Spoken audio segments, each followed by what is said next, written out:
wasn't so long ago you didn't need very many fingers to count the different styles of basketball sneakers. And the price, well, you could buy a decent pair of sneakers for under $30. Way under. Alas, those days are long gone, and in their place, a culture where high-priced kicks mean status, power, and sometimes even big-time bucks. Here's ABC's Darren Ravel. Give me money, give me cash, give me dollars. 16. 16, here you go. That's 16, that's $1,600. They're called Sneakerheads. Like the feeling of Freddy's on your feet? I do like them. You love it. Teens obsessed with shoes, Highest offer is 1,000. running an aftermarket boom of limited edition kicks. Almost $1,400 right now. I'm about to go blow. Every sneaker a potential for profit. 20, 40, 60, 80, 100. At just 15 years old, Alex Asfar is a master negotiator. $350 was my rock bottom. Yo.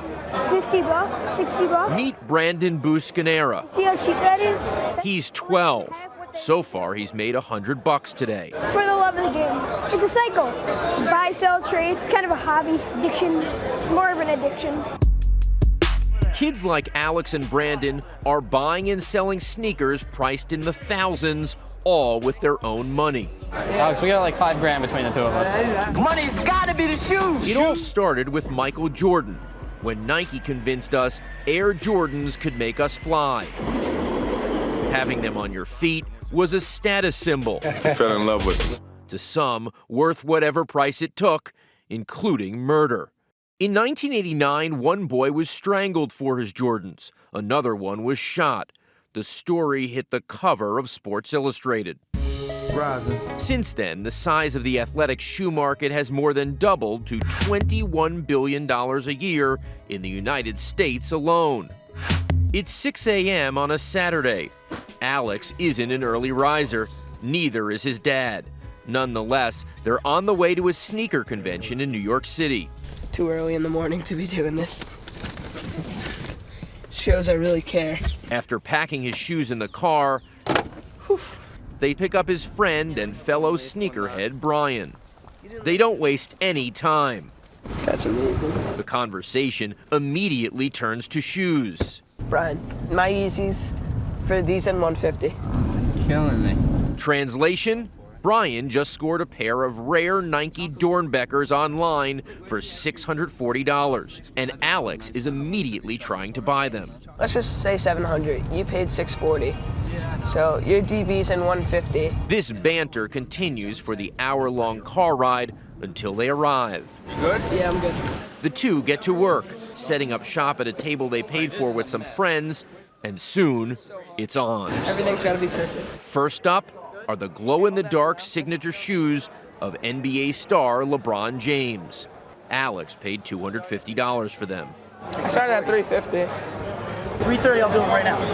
I got it at 340. Are we gonna lose a deal over $10? Now watch what happens as this deal unfolds. 220? Do it. Yeah, I'll do that. While Alex was in the middle of one deal, he closes another. 340? All right, 340. Deal. 340. All good. All right, let me get you situated. 2 deals at once. I don't know how that happened, but it just did. And I gotta go count this because I'm really nervous right now. Only a privileged few. Yeah, and it's, by, like I said, by appointment. But in the world of sneakerheads, this guy is the president. He calls himself DJ Clark Kent, and he owns at least 2,500 pairs. Thank you. He started buying and selling shoes more than 3 decades ago. Tell me the difference between the kids today versus what you were doing 35 years ago. These kids today don't seem like they want the shoes. They want the thing that goes along with having the shoes. Somebody figured out that there's money for a pair of sneakers because of this hype. The hype is generated by Nike, which denied Nightline's request to talk about its strategy. For prize sneakers, they make a limited supply, driving up the aftermarket price tag.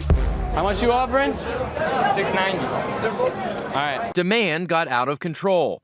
Kids were camping out in front of shoe stores, much like this episode of HBO's Entourage. I don't get it. All these people online for sneakers? Oh yeah, some of them probably even camped out all night for sneakers. Vince, these ain't just sneakers. These are limited edition Fukijamas. Fuki whatas? In some cities, they were breaking down doors, rioting. Some were even arrested. If someone gets hurt in front of a Nike store, you're gonna blame Nike. You can't get hurt clicking a button. Nike had to rethink its strategy. Today, its hottest shoes are sold online. It's a little before 8 a.m.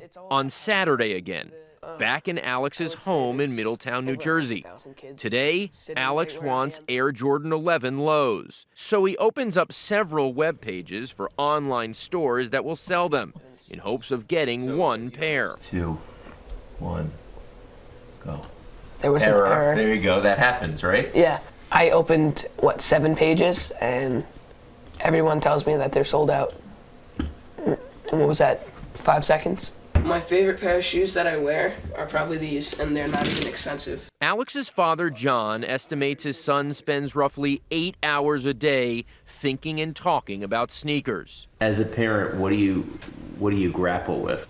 He should spend more time with schoolwork and things like that, because his mom, we could be watching a movie together. He could be doing homework, and the phone will buzz and he'll look and it'll be about sneakers. I'm like, don't you have a test tomorrow? But it's not all bad.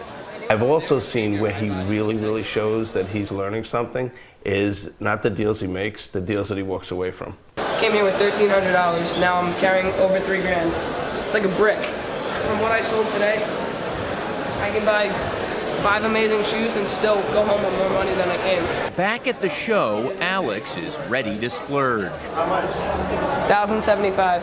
Gonna buy those? Yep. $1,075 for a pair of Louis Vuitton anthracites designed by Kanye West, previously worn by, well, who knows. With so much money at stake, it's clear there is a dark side to all of this. Counterfeits and theft can be part of the hustle. They're fake? Yeah. Way discoloration. These are off. Steven! Yo, he's downstairs by the raffles. And while Brian went to lunch, someone stole a pair of his shoes worth $400. It's not very nice. I miss my shoes.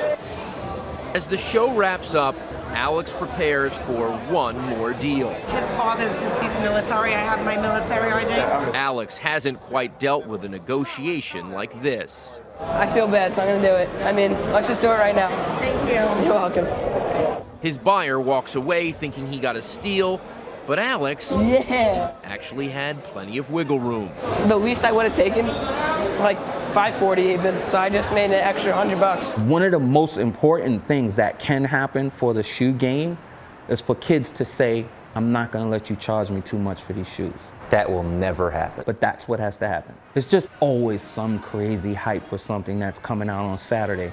And then you know what happens? Next Saturday comes. What's up, Josh? It's Saturday again. Alex waits in line for nearly 2 hours at his hometown sneaker boutique. Here they are. He finally snags a pair of camo foam posits that he couldn't score online. All right, quality day. For Nightline, I'm Darren Ravel in New York City.